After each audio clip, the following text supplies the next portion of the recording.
సహోదరి సహోదరులారా, మీ అందరికీ నా వందనాలు చెల్లిస్తున్నాను. మీరంతా సంతోషంగా ఉన్నారు కదా? బైబిల్ గ్రంథమందు యెషయా గ్రంథం 48వ అధ్యాయం 19వ వచనం చదువుకుందాం. నీ సంతానము ఇసుక వలె విస్తారమగును, నీ గర్భఫలము దాని రేవుల వలె విస్తరించును. వారి నామము నా సన్నిధి నుండి కొట్టివేయబడదు, మరువబడదు. In English, your offspring would have been like the sand, and your descendants like its grain. Their names would never be cut off or destroyed from before me అని వ్రాయబడి ఉంది.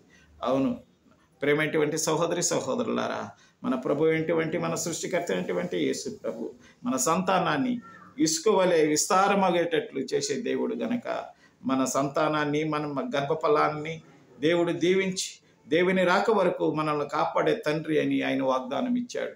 ఆయన సన్నిధిలో నిత్య సుఖములు కలవని చెప్పాడు. కాబట్టి అలాగూ మనల్ని దేవుడు దీవించునుగాక. ఆమేన్.